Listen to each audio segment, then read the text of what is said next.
Well, good morning, everyone, and thank you for joining us today for this very special event in our webinar series.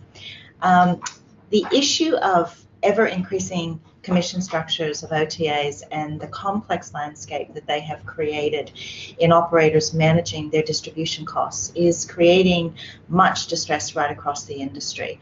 And while there's a lot of debate on the course of action that might evolve eventually to contain this issue, the reality is we need to find ways to manage this process in the interim and do everything we can to protect our bottom line. So in talking with many of our VTIC members, there's been a strong desire for us as your organization to step into an education space that will help our members to navigate this current minefield and to provide pathways to minimize the profitability and the profitability exposure as much as we possibly can. So this is, the webinar today is really VTIC's first foray into this space, and we will look at further ways to continue engaging with and assisting our members in this critical space.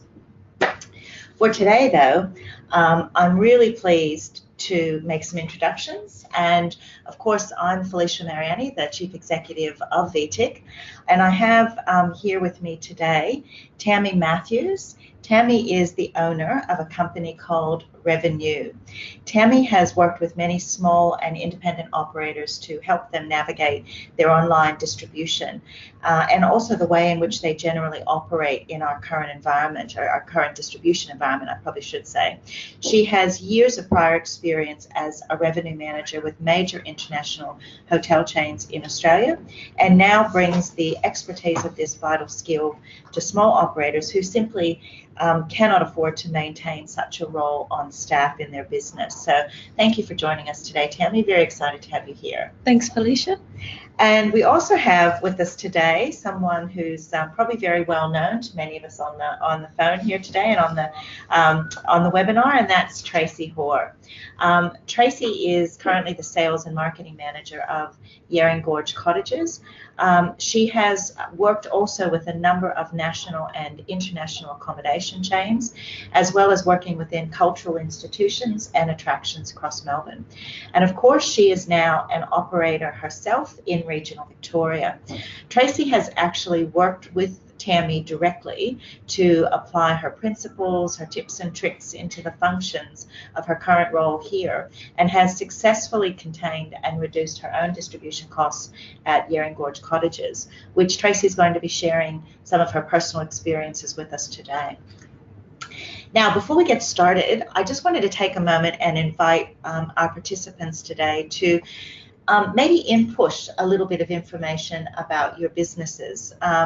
You know, for instance, what kind of business are you? Are you an accommodation? Are you an attractions business? How many people do you employ? If you are an accommodation, how many rooms possibly do you have? This will actually help us in framing some of our discussions to understand a little bit more about who's online with us today. And also, it's actually a way of getting you used to the idea of inputting information into the system so you can engage more comfortably in the webinar. And I would also encourage you to ask questions as we go. Input your questions or insights as we kind of work through the process, and we'll do our best to answer some of those questions as part of the process today.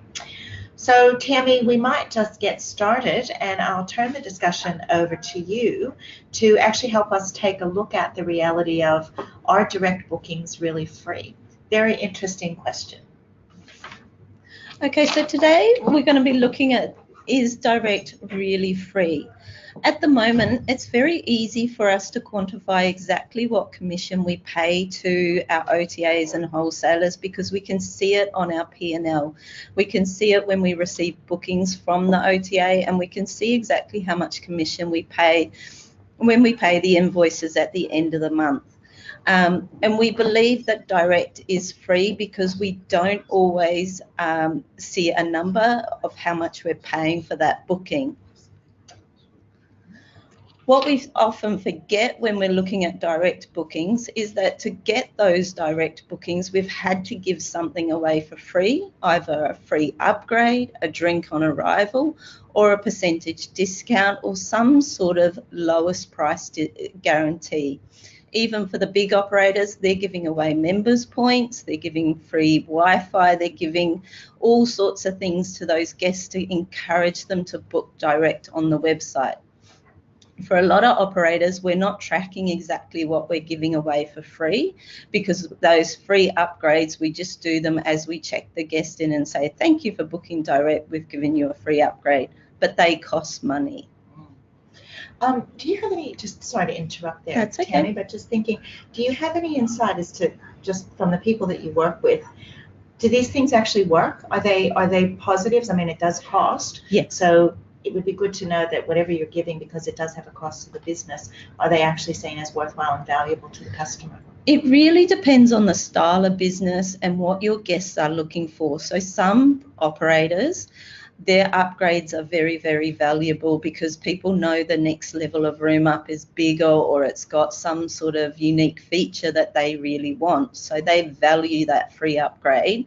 Whereas for another small motel in a regional location, the price discount or the early check-in or a late checkout may be more valuable. It comes back to talking to your guests and seeing what they value. That's interesting. Sorry, I didn't mean to interrupt. That's okay. you. Now, when you're looking to increase your direct business, you need to look at what you're doing in the hotel itself. So customer service-wise, what are you doing in your hotel? If you want to increase your direct business, do you have a reception team who is trained to identify every booking coming through and turn it into a direct booking? Do you have a trained and experienced reservations team that are ready and willing to pick up the phone at any time and take that booking and convert it, especially when a customer says, I've seen a better rate online? Do you have sales managers and business development managers out on the road, increasing your footprint in your local area in the Australia and also internationally? So these people all cost money, and do you as a small operator in regional Australia have the money to invest in these areas? A sales manager will need a car, a phone, a laptop. They're not always easy to find in regional Australia, but these are things that you need to have in your hotel to develop your business and turn your business into more direct bookings.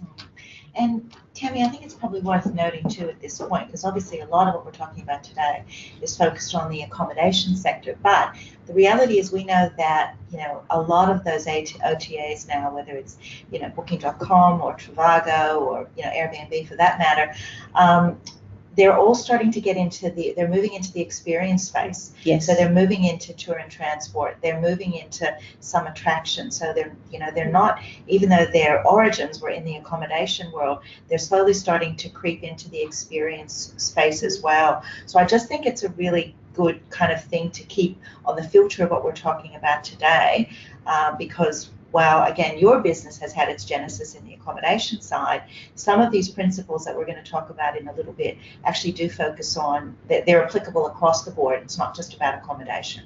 Yeah, OTAs are very focused on making it easy for people to book and spend money, and they want them to spend it across all channels, not just their flight and accommodation, but it's the activities they're going to be doing while they're in town, because everything you read at the moment is all about the experience. People are not so fixed on having a 5-star hotel. What they want is the experience when they go. They want to be able to share something on Instagram.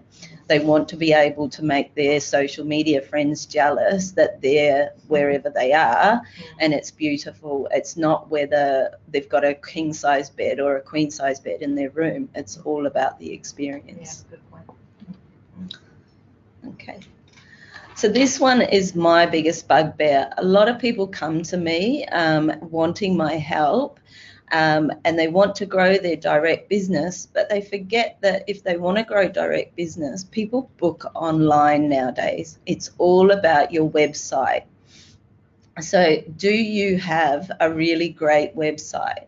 Now, a website will cost between 5 and 10 grand for a decent website, and you need the photos on that website. So one of my biggest bugbears, and one thing that frustrates me a lot, is people will go out to their rooms and take a quick snap on a mobile phone, and then they expect that will sell their hotel. The photo is either not high-res enough for the OTAs or for their website, quite often blurry, the light's not very good. So we need to look at what we're doing with our websites. For your website to even appear on Google, is its SEO and SEM optimized? Are you doing AdWords? Are you doing pay-per-click?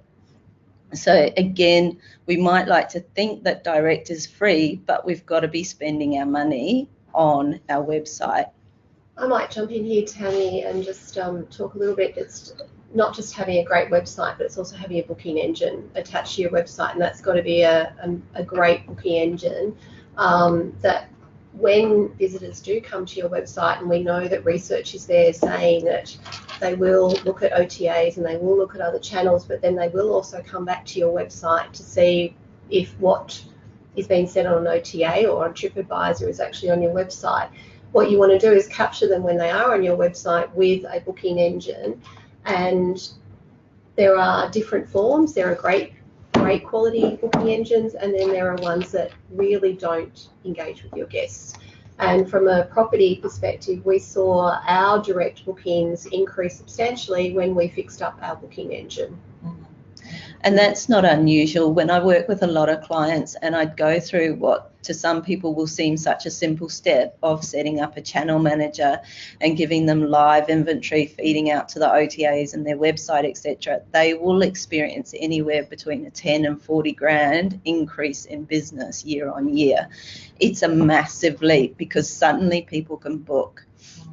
Very few people nowadays pick up the phone and use a phone to call to book a room. They're doing the phone, they're booking on the phone with their finger, they're booking online. So if you don't have the facility to book online at 24 hours a day, they're going to move on to the next hotel. And I think the important point there too, Tamie, which we haven't touched on, is about real time.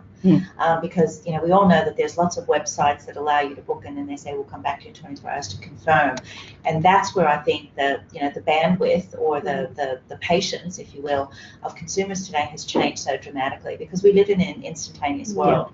So if we don't have booking availability in real time, that also then impedes that ability for direct booking, because if they can't find the sort of user experience basically that they're looking for on your website, that's when they will definitely revert to the OTA website because they know they can find that.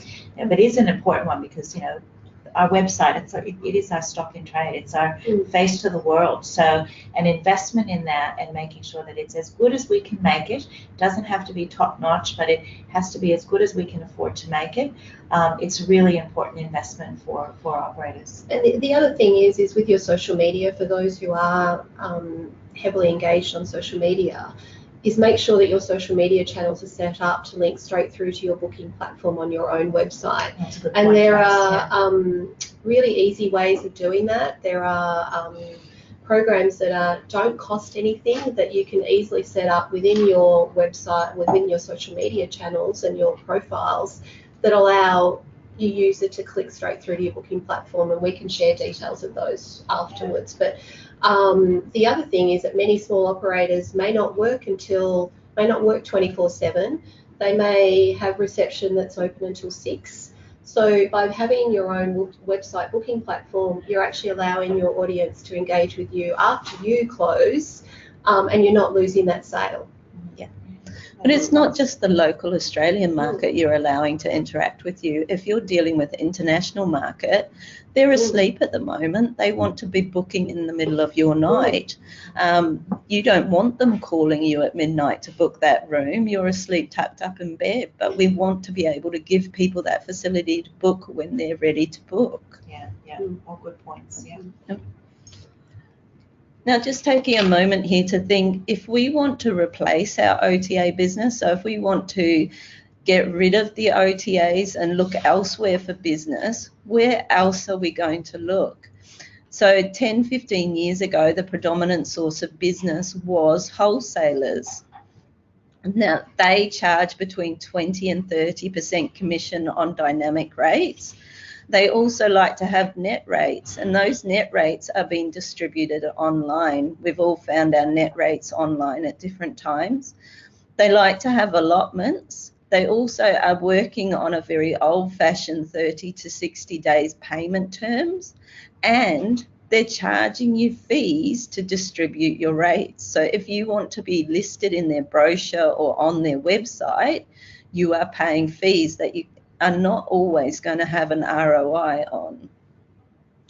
Otherwise, you might want to look at the tours and groups business. Now, we've all dealt with big coach loads of tours. They arrive late at night, they check in, they may have dinner built into their package, they have breakfast and they leave. They're very high maintenance and they do not spend any extra money in your hotel. So if we want to get rid of OTAs and we want to use these two sources of business, what sort of add-on spend and what sort of costs are involved? They're a much higher commission. I don't see them as a viable alternative. When we spoke the other day, Tamie, you talked a little bit about, you kind of have like 4 points that you go through in looking at some of this stuff around, I think it was starting at the aggregator level, yeah, and then working through. Can you just go through that again? Because I think that was really an interesting way to look at all of this as we're thinking about it. So it's looking at where your business comes from and identifying what revenue streams you want business coming from.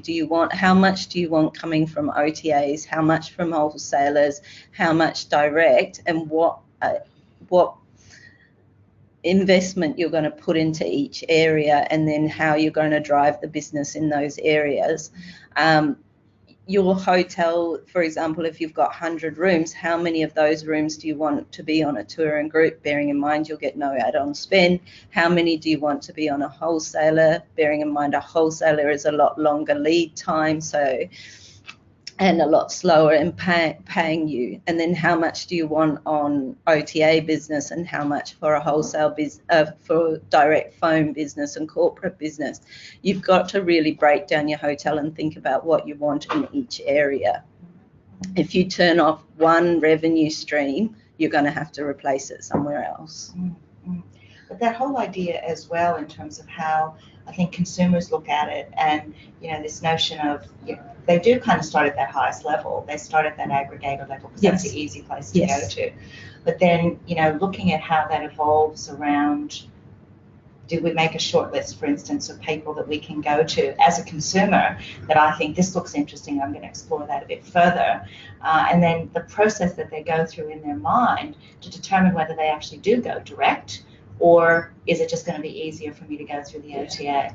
So when the typical customer journey is, they will start out by having a look at an aggregator. So whether it's something like Kayak or Trivago or Hotels Combined, or even Expedia and Booking.com, and they'll have a look on there. They'll shortlist hotels that they're interested in. They'll look at those hotels in a little bit more detail. Then they'll go to your website, because they are expecting your website to give them more information than they found on the OTA. So that's where they're looking for their questions to be answered, even if it's something simple like, is there a hairdryer in the room, or what time is check-in and check-out, and what's on the menu in the restaurant. They're coming to your website for more information. Then they will go off to somewhere else to book. If you're doing it right, you're going to stop them at stage 2 and they're going to book you direct. So this is where you need to really look at your direct channel and make sure you're offering something unique, different, crazy, whatever there, that is packaged or a different price point or some sort of value adds to stop them at that point of the journey and book you straight away. That's a good point, and that's like the point of intervention. Yes. That's where you have the chance to close the sale, which is really interesting. Yeah. But it goes back to your website and whether your website's optimized for what we talk about, which is the sales funnel. So is your website leading them down the route to book? Can you find the book button nice and easily? Can you find a place to put dates? Is it a better price point than on the OTAs? All that sort of thing needs to be considered in your direct website. Yeah, right. It's good stuff. Okay. So here we're just going to have a look at OTAs.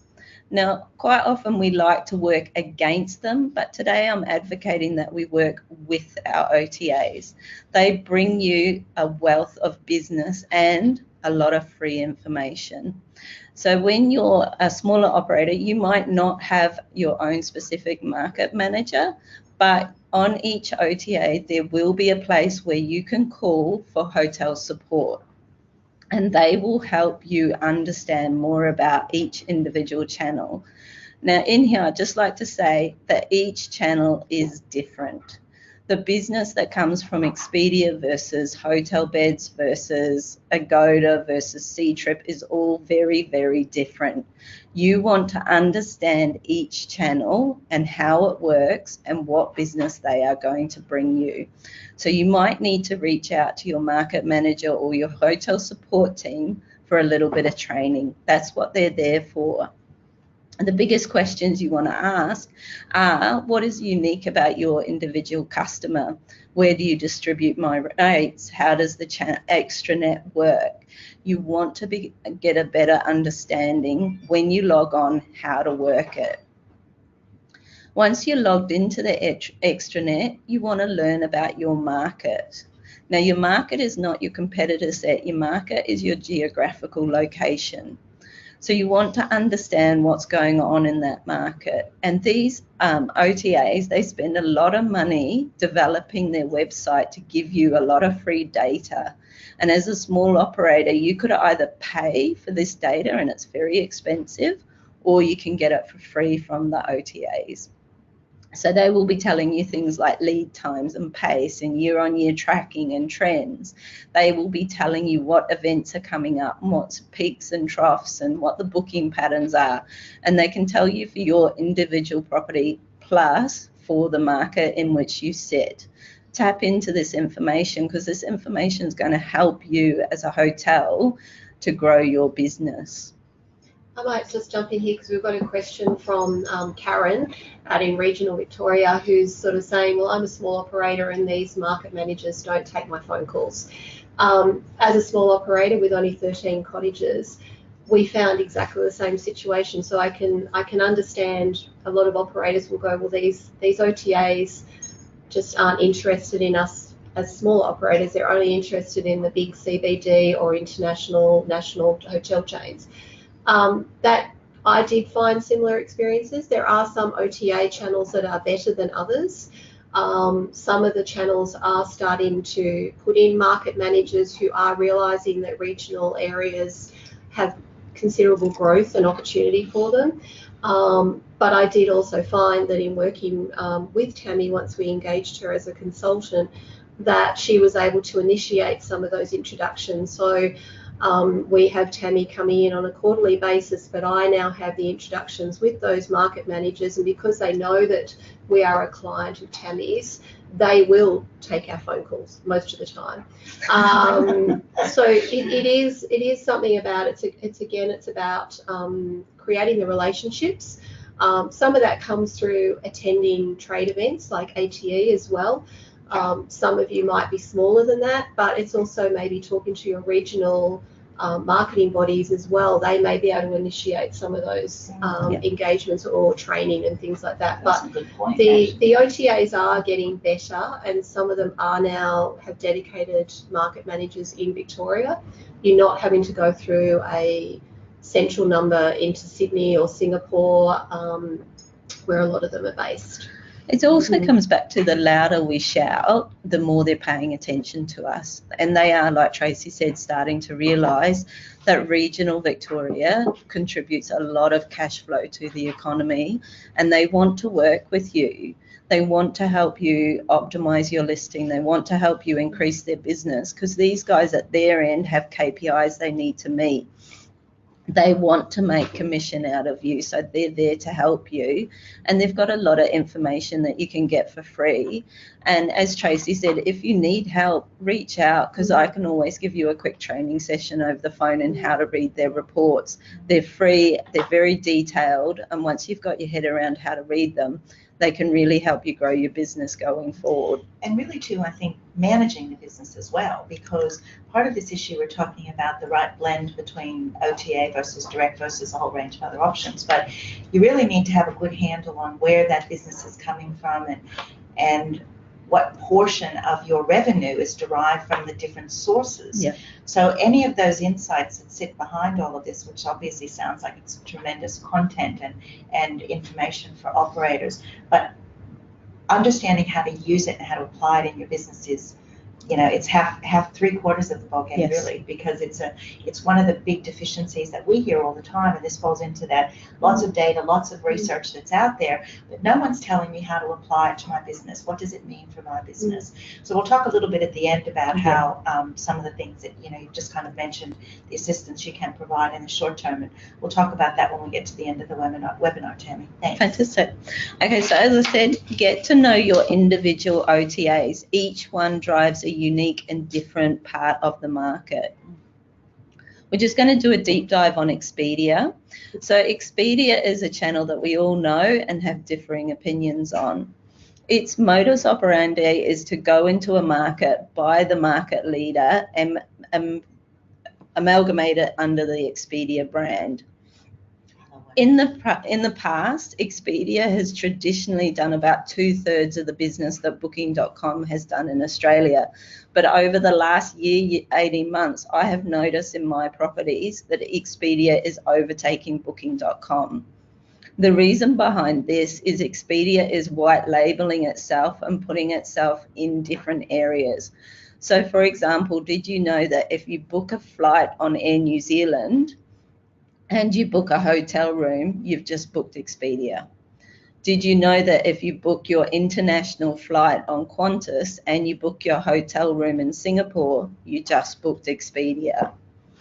Quite often as well, Expedia is sharing your rates with the TMCs. So Corporate Traveller, FCM, etc. is seeing your rates from Expedia and they're splitting the commission. You don't pay extra. The 15% you pay to Expedia is split between the two agents. The great thing about Expedia is that they provide you with a virtual card. So you have a guaranteed source of payment. It doesn't decline and you don't get chargebacks. There's no credit card fraud. It's on the day payment, so your cash flow is reliable. Now, when Expedia sends you emails, and you'll get them every week or two saying, flash sale, do you want to take part? What they've done is they've talked to their local tourist board in your area, or they've looked at their databases that they have on file, and they're asking you to provide a special offer, which they're then going to mail shot out and target customers for you. I recommend taking part in some of those. Always look at the dates and the percentage discount, but take part, because the more you take part, the better your ranking is. Expedia also does value add offers really well. So quite often the OTAs will come to you and say, let's do a percentage discount, but Expedia lets you maintain your rate and throw in something for free. So think of it as, say, breakfast. Cost price on breakfast in most hotels is around $4 or $5. Would you rather do a 10 to 20% discount or include a free breakfast at $4 or $5? So there's a lot of value adds in the back end of Expedia that you can play around with. Members, Expedia is constantly growing its member database. People collect points each time they book and they redeem those points on future stays. Mobile, we all know everyone is doing more and more on their mobile phone. Mobile is very short lead, so you can literally have someone sit in your car park, pull out their phone and book a room. So you can target specific discounts to mobile members. Geo-targeting is the big catchphrase that everyone's talking at the moment. This revolves around something like expedia.com.au, .co.uk, .co.New Zealand. When you're looking at the reports and the data analytics in the back end of Expedia, it will tell you which countries are your key customer area and which are the key customers for the market. So you can decide that you want to target different markets with different percentage discounts or value adds, bearing in mind that this falls outside of parity. So you can target different markets. There's an interesting point there that Carol's added I just want to share with everybody. Carol said there's a huge industry in small business. The engagements need to happen to recognize and respect their bottom line impact from us, their mutual business partner. And that's a really, I think, a really salient point and a good way to look at this. And we need to recognize that we do make a very strong contribution to their bottom line. We do need to be treated as a business partner. But I guess what we're talking about here as well is that in any business partnership, it's all about, you know, your knowledge and your expertise in being able to manage that partnership. Yes. And I think that's a big piece that is really important for us. Trace, have you found some of those same experiences? Yeah, look, I think we obviously now work more efficiently with most of the key OTAs because we've set up our system that we're giving them seamless inventory. And we do consider ourselves a partner with them. We treat them as a referral. They're one of many sales channels that we have in our business, but we treat them as a referral because they can get to people that, as a small operator, our budgets don't allow us to get to. Yeah. So the way we look at the OTAs is that they bring people to our business, but it's our job to then ensure that that person is coming back to our business directly. So we build the relationship with the guests. We have the opportunity to engage with the guests both pre-arrival, because the OTA platform does do that. They do let you engage with the guests prior to their arrival, which some other sales channels don't let you do that. And then you obviously have the opportunity to engage with them whilst they're staying with you or they're undertaking your experience if you're in attractions. So you have that opportunity to then provide that personalised relationship building experience, and then once they've departed, you've hopefully got a direct email address from them when they've registered, so then you can engage with them post-stay. And that's when you then encourage them and you're building the relationship and encouraging them to come back. We've also found as well that a lot of the OTAs are doing massive amounts of advertising, whether it be in traditional media environments or across social media. We've been featured as a property, so they run different. They run, particularly on Instagram, they run different ad campaigns that they will feature partner hotels if you're offering something unique. So they have, and we've been featured amongst, I think, about 8 different properties around Australia where they've been promoting unique properties in Australia. So by building that relationship with the OTAs and your market managers, and then also building the relationship with the guests, I'm hoping it's you create a win-win situation for everyone. And you're covering all the bases, aren't you? Yeah, absolutely. Well, and as Carol said, don't be afraid to, when you're sitting down with your market managers, please, Carol, don't be afraid to say, I cannot do that because it costs me this much money. That you will find that your market managers have generally come out of hotels, they're former revenue, sales, GMs, all that sort of thing. So they understand when you say to them, I can't cut my prices by that much, I can't do a free breakfast, I can't do a free this, that, or the other thing because I don't have the manpower. They understand, so don't be reluctant to say, I just can't do that.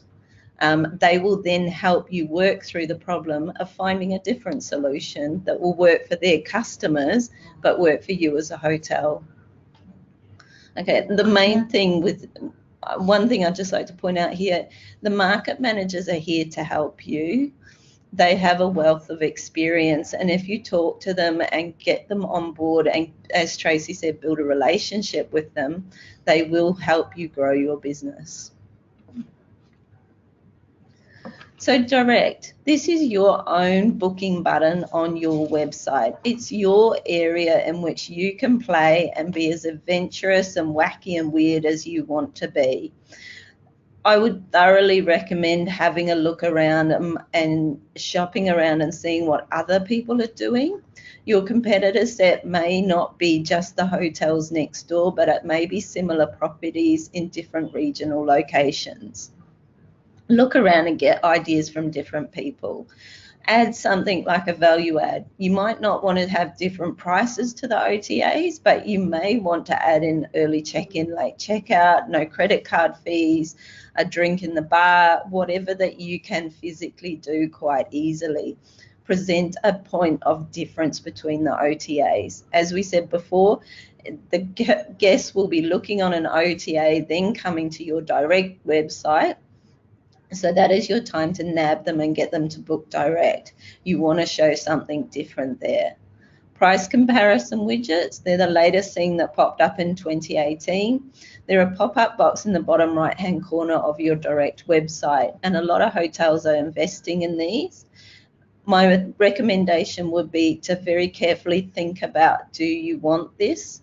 Because a lot of times it's asking a guest to enter an email address to then compare the rates. What are you going to do with those email addresses? If you don't have a strong marketing plan in mind for those email addresses, it may not be worthwhile collecting them.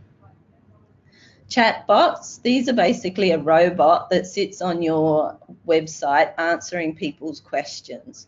So people are coming to, they're not picking up the phone and calling you, they're going on your website to find out, is parking free? Is there aircon in the rooms? Do you have towels? All those weird and wonderful questions people ask, you can program it into a chatbot to answer. The chatbot works 24 hours a day and it doesn't call in sick. So you can you can literally program it. I like that.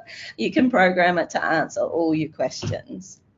Now, when you're creating special offers, think about seasonal peak, off-peak and peak.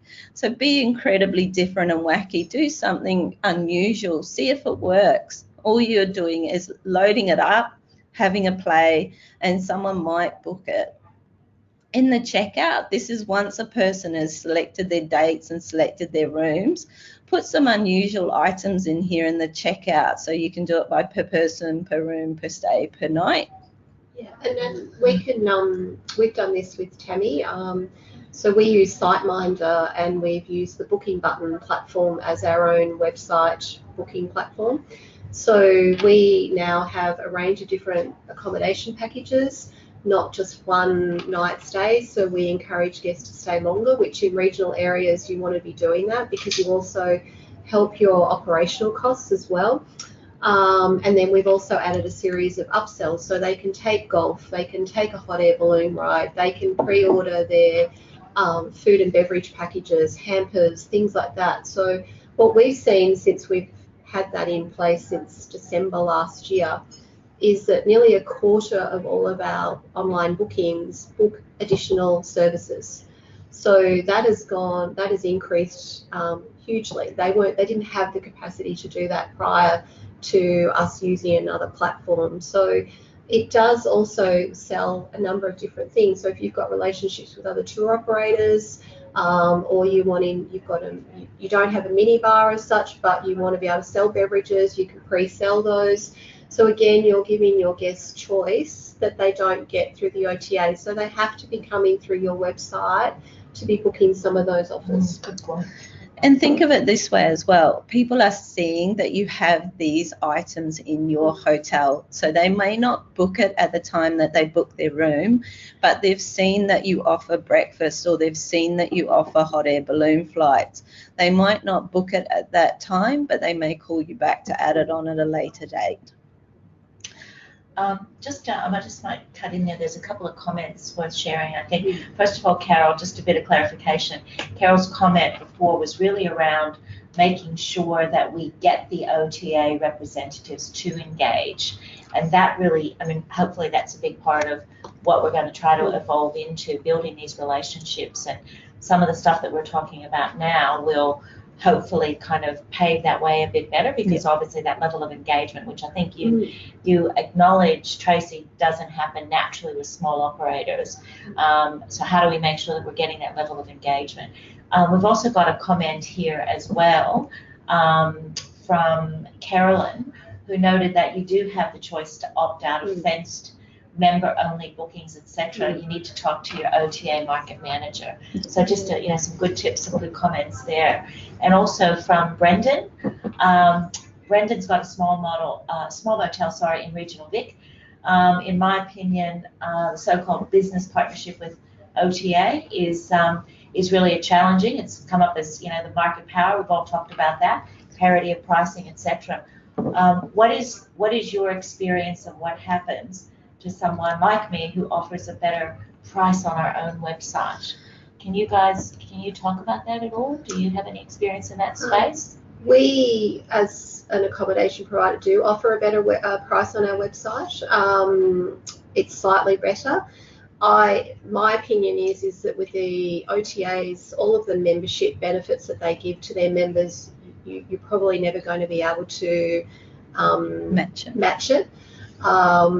What we do is we offer a slightly better price on our nightly rate, and then we offer a range of other accommodation packages that are bundled that we don't give to the OTAs.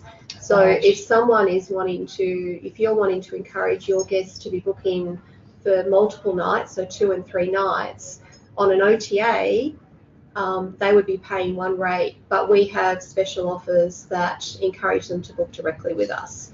So that's one of the ways that we've tried to have a relationship with the OTAs, and it's a positive relationship, but also encourage our guests to come direct.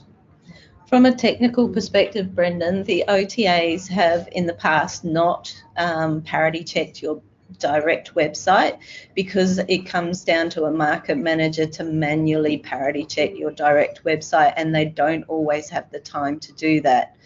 Now, over the last couple of months, Expedia has introduced a functionality to their little robots that go off parity checking, and they're starting to check your direct website.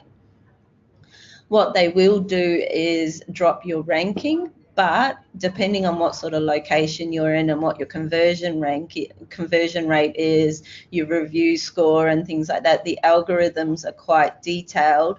And even if they do drop your ranking, but if you're doing very, very well in other areas of the algorithms, it's not going to have as negative an impact. So I would strongly recommend, Brendan, reach out and give me a call and we can talk about this area in more detail.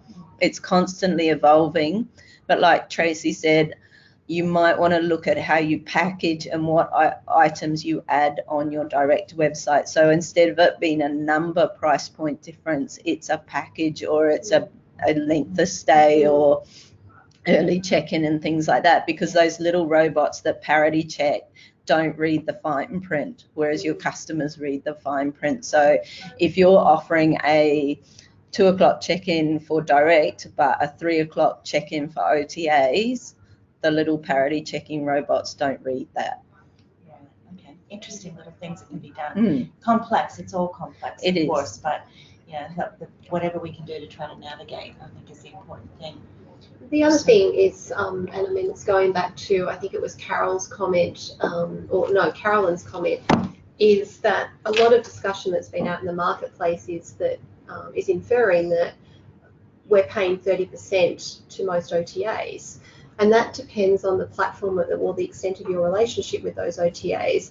Tamie, in the first slide, gave an overview of what your base commission rates are. But what the OTAs are working on is trying to get you to sign up to all of their promotional offers. And that's where you do start to add the extra 10%, and that's where you do start to get towards the 30%. So it is about deciding whether those promotional offers, you need those. We don't participate in any of those. We do give them seasonal during winter and midweek, where we really work in well with them. But we give them special offers, but we don't pay extra commission on it. So it is deciding and reading the fine print of those promotional offers that the OTAs will hit you with as to whether you feel that that's necessary for your business. You may still get the same level of business without offering that extra 10%. Most of those things don't come with a guaranteed return on investment. So you might be better off just going with the base, as Carolyn has indicated, and as we do, is just going with that base commission that you pay them, and then you work on seasonal offers that you sit in under that. Yeah, it's very important. Booking.com is pretty good at this. They give you opportunities, and it's very, very easy to click on those opportunities and agree to something without actually totally understanding and analysing whether that is right for you. For example, one of their big ones is the Preferred Partner Program. One of my hotels is located in regional Queensland. It consistently sits on page 1, literally because the town only has one page of hotel operators, and it always sits in ranking number 1.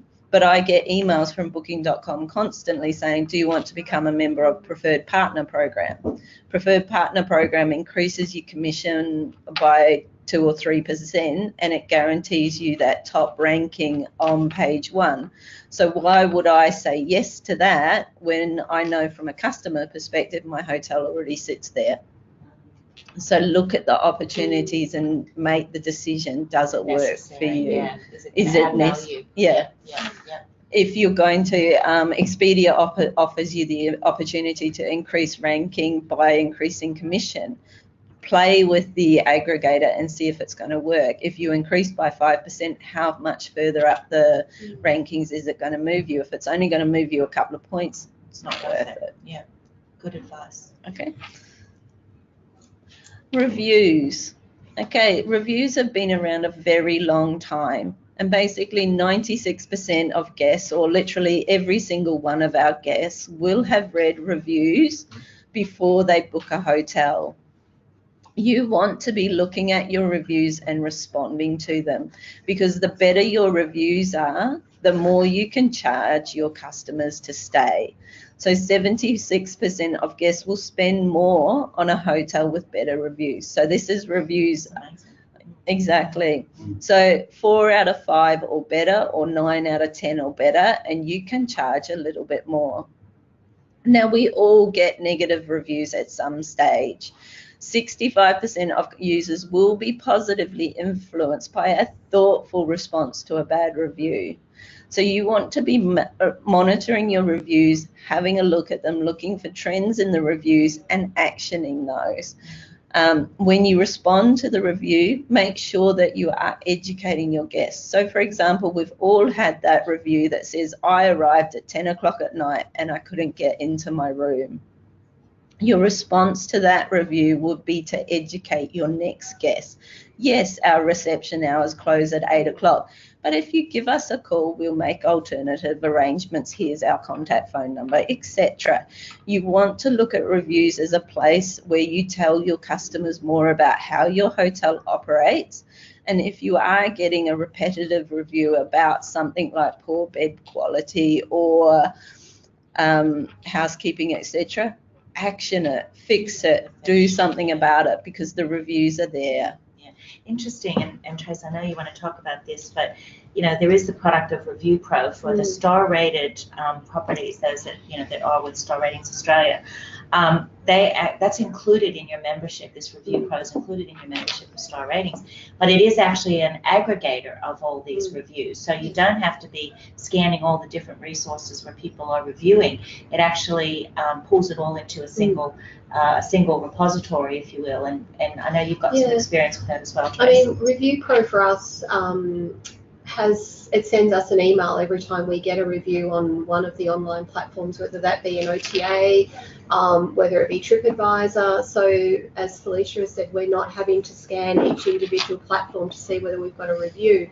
I think following on from Tammie's comments, it's also important to respond to all reviews, whether it be negative or positive, because that's part of your engagement with your guests. Your engagement with your guests doesn't stop the minute they check out. By going and thanking them for their review, because these guests are taking time. Some of them will be incentivized on the OTA platforms to give a review, but you are building, again, that's that ongoing relationship with your guests. The other thing that you can also have in place is your own review platform, where you can use things like SurveyMonkey to create a review that enables you to learn more about what your guests have experienced during their stay. It gives you, and these are all free. These are not platforms that some of them are, or they might have a very minor cost associated with them on a yearly basis, that will allow you to see what is driving your guests, see where they're looking to find you, see what booking channels they're looking at. But it's then another reminder that they can book direct. So you can create questions in your own surveys to say, well, how did you book us? And you'll have your own website in there, or telephone, or email, so that again you're reminding your guests to book direct. So those are, I think it's important to look at those channels and have a look how you can implement them in your own businesses. And it doesn't matter whether you're a two cottage business or whether you've got 300, 600, 700 rooms. That constant engagement with your guests continues after they've left. And I think that's an important point. We all think about, how did you hear about us, which is the one we always have asked about for decades, but also now asking the question, how did you book us? Yes. Because that's a really interesting one to start to understand and to start to get a picture of where your business is actually coming from.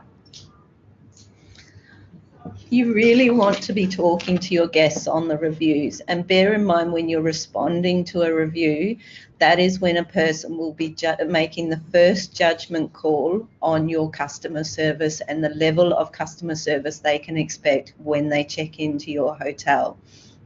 If you respond thoughtfully and kindly, they are going to look at you more favourably.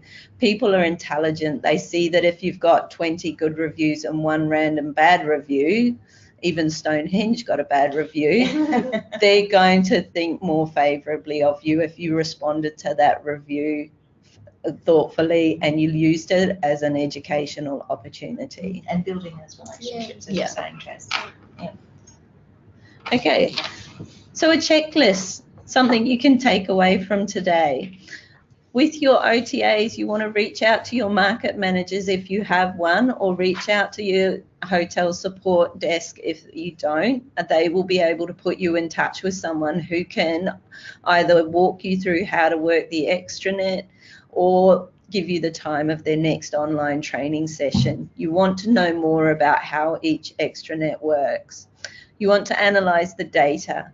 Now, as Felicia said before, it's all very well and good to have lots of data, but we need to be actually using it. So the market managers will again be able to help you read the report, and then they will give you tips and tricks on how to implement the information into your revenue, sales and marketing plan for your hotel.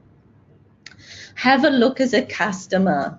Quite often we fall into the trap of only ever looking at the extranet. But if you go incognito onto Google Chrome, you will see what the customer is seeing, and do that quite regularly. Create an individual strategy for each channel. They're all different. You need to treat each one differently. Take part. You want to be the person who's involved in the OTAs. So that's turning up at the training sessions or talking to your market managers, etc. Like Tracy said, build a relationship with these people and then they will think of you. Respond to your reviews, the good ones and the bad ones, and retarget individual guests. So think of your OTAs as a dating website. They're bringing a guest to you. It is your opportunity then to convert them into a direct booking. So feel free to jump on the bandwagon of Dick Smith and tell people we lost 15% to the OTA, but if you book direct with us, that's another 15% we can invest in improving our property. Before you go to direct, there's a comment there, a question rather, that's come from Carolyn. In regard to reviews, when you're brand new, do you need to list your property on TripAdvisor? Yes. Claim your listing, because if you do not claim your listing, Carolyn, someone else will have already created a listing for you and put a review there and you won't know about it. So you either need to create it or claim it and take ownership of it. You then can update your photos and your contact details and you can respond to the reviews and everything like that. It's your listing, and if you don't claim it, someone's going to be using it. But also, Carolyn, just be careful, because TripAdvisor, like the OTAs, will want you to be paying to be a business listing. So just read the fine print and see whether you need to be paying that, because that's a lot of money to be paying for a small property. Whereas the main reason for TripAdvisor nowadays, and whilst it's not the review platform that it was maybe 5 years ago, it is still very important in certain markets. There are some markets like China do see TripAdvisor reviews as integral to their selection. Don't have a look at that business listing payment process or partnership fee, as they call it. because you probably don't need it. No. Business Advantage is quite expensive. Look very carefully at whether you pay for it and what it's going to give you. There are good areas of Business Advantage, but it's whether you're going to be using them. So is that within TripAdvisor? Yes, Yeah. it's the paid listing. Everyone gets a free listing, but the paid listing, it gives you a few extra features, and it's whether you're going to use those features. Good advice. Okay. Now, with your direct website, as we said, be different, be crazy, and try something new and mix it up. So you've got different seasons, different months, different events, Valentine's, Christmas, all those sorts of things. Jump on them, do something crazy and different. Change your room descriptions and your photos. Do you get more bookings if it's a photo of a bedroom or a bathroom? If you call your room an executive room or a queen room, try different ways of listing your room types. Add packages. Make sure you have a point of difference, whether it's a number price difference or a value add price difference. Upgrade your photos. One of the ones that someone taught me a while ago, reach out to real estate agents in your local town. They will know who's a good photographer to work with. That's a good idea, yeah. And some of your regional marketing boards will also, as part of the different selection of partnership options, they will also have those sorts of packages available where you can buy in a photography session with a photographer that they may use. I know out in Yarra Ranges or the Yarra Valley, we do have that as an option for operators who don't necessarily have the budgets to do a big photo shoot. So have a look at what your regional boards are doing as well. Yep. And review whether you want to include a chatbot or price check widget. Are these appropriate for your website? What is the cost of them, and what will you get as a return on the investment? Okay, as Felicia said before, my name is Tamie, and I work for myself with RevenYou. We work with regional hotels to help them in the online distribution. For VTIC members today, we're offering a 1-hour consultation. So you just need to reach out to me and book a time, and we can go through in detail what we've discussed today over the phone. I think probably the next point is worth us just talking about, kind of what's next. First of all, can I just say thank you to both Tamie and to Tracy. I mean, even myself personally, even though I don't actually run an operation in regional Victoria, I have found that, even leading up to this discussion, I've learned so much from both of you, just listening to your personal experiences and understanding a lot more about the complexities of what we're trying to navigate here. So it really helps us in terms of shaping what we can do going forward, and the kind of partnerships as well. I've been thinking a lot about who are the right sort of strategic alliances that we should have to help in this space and to guide our operators to work this to a positive outcome for their businesses and their bottom line. So our next webinar, we have the date, of course, because we do this on the third Wednesday of each month. So February 20th at 10:30 will be our next webinar. We're obviously taking a break over the Christmas, December, January period. We're still working through our final topic, and we'll be coming out with that real soon. But for now, pencil that in, just by the by, and making sure that you've got it in your diary, and we'll come back to talk about the topic as quickly as we can. Just in terms of upcoming events that we have on offer, of course, actually tomorrow, it's come so quickly, 22nd of November, we have our RACV Victorian Tourism Awards Gala ceremony. If there's any late bookings that someone would like to make, we can probably still get one in, but you'll need to call us at the VTIC office because the Eventbrite booking system has been shut down now. But if anyone would like to participate, it's shaping up to be a great night, and we've got 870 odd people that will be there. Just in case you don't have it, our telephone number at VTIC is 8662 5425 is our general number. On the 28th of November, we've also got our annual general meeting, and again, we've got a think we've got 80 bookings so far for the AGM, so that's actually been a really good result, and thanks to anyone who has phoned in to attend. And of course, we can't miss out on our Christmas celebration, which is going to be on the 5th of December. We do that, VTIC does that in conjunction with the Melbourne Convention Bureau and of course Destination Melbourne as our industry partners, and we'll look forward to hopefully seeing many of you there on the 5th of December. So lastly, I just want to extend a very big thank you to Webphone. They've been partnering with VTIC since 2014. They've worked with many of our members, providing them with advice and website design, social media advertising, SEO. They have really been a massive supporter of our industry, but a major partner of VTIC for quite some time, and we're really, really pleased to be working with them in the delivery of these special webinar events. And as Tamie said, there's obviously a telephone number if you'd like to get in touch with her, or an email address to pursue the option that she's put on the table of offering a free consult period, and hopefully can provide you with some advice, but also help you to understand if someone like Tamie can make a difference in your business, because I think that's important in making decisions about how you want to manage this process. It's just part of the mix. It's another thing to consider, but Tamie's made a quite generous offer to our members, so that's really lovely. Thank you very much for that. So I think that brings to a close. Thank you very much, Tracy, as well. It was terrific having that individual operator perspective on everything that we've talked about today. Thank you for your generosity and candor and sharing so much about your own personal experiences.